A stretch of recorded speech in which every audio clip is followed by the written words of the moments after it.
Welcome trainers, Watts here, and today we're going to be doing an analysis on Spotlight. So Spotlight is a new move going to be introduced in Generation 7 that makes the target the center of attention, causing all attacks to target that Pokemon rather than the intended target at +3 priority. So some easy comparisons to make are Follow Me and Fake Out. Follow Me in the sense that it's sort of a redirection move, and Fake Out in the sense that it turns the battle into essentially a 1 vs 1.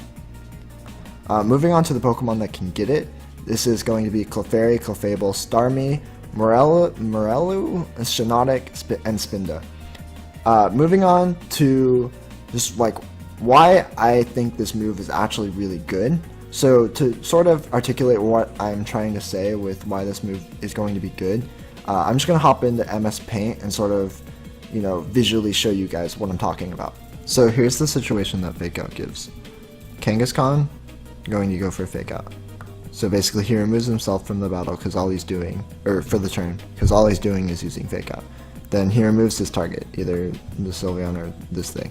So basically it turns the battle into a 1v1. And regardless of any predictions or the damage for Fake Out, that's essentially the bottom line of it. It turns the situation into a 1v1. Okay? So looking at Follow Me, let's say this Hitmon uses Follow Me, okay? So that forces Sylveon and this thing to go into it. So ignoring spread damage or anything like that, it gives Kangaskhan basically free reign to do whatever it wants. Okay. So then let's look at Spotlight. So Spotlight, let's say this thing uses Spotlight. It removes itself because all it's doing is using Spotlight for the turn, right? Then it Spotlights Sylveon. So it removes this thing because this thing has to go into it. And then it forces Kangaskhan to go into it.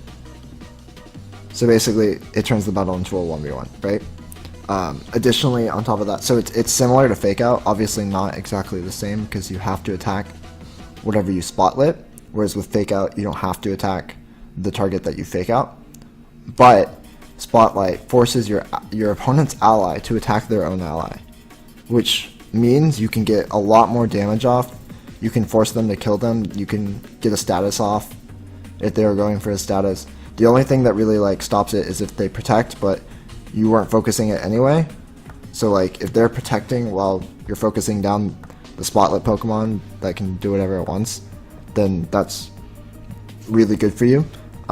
Additionally, your opponent could go for maybe a setup move like Swords Dance or something like that, but that isn't common in VGC. We don't see any setup. For setup to become common, Spotlight would have to be ridiculously common. So basically, the point is Spotlight is same priority as Fake Out +3.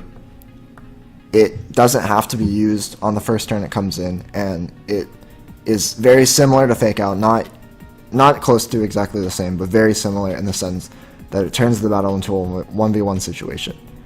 So when you reference it to Fake Out, it becomes extremely similar and makes it seem extremely good, especially since it can be used further than just the first turn you come in.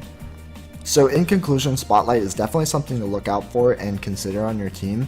The fact that it's a little bit worse than Fake Out, but can be spammed over and over and can be used further than just the initial turn that the Pokemon is in battle is really scary.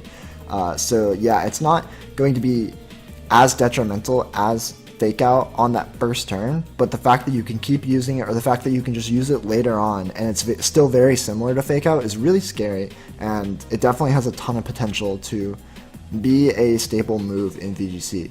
But yeah guys, thank you so much for watching. Make sure to subscribe to see future uploads, and make sure to hit that like button if you enjoyed. Peace out guys.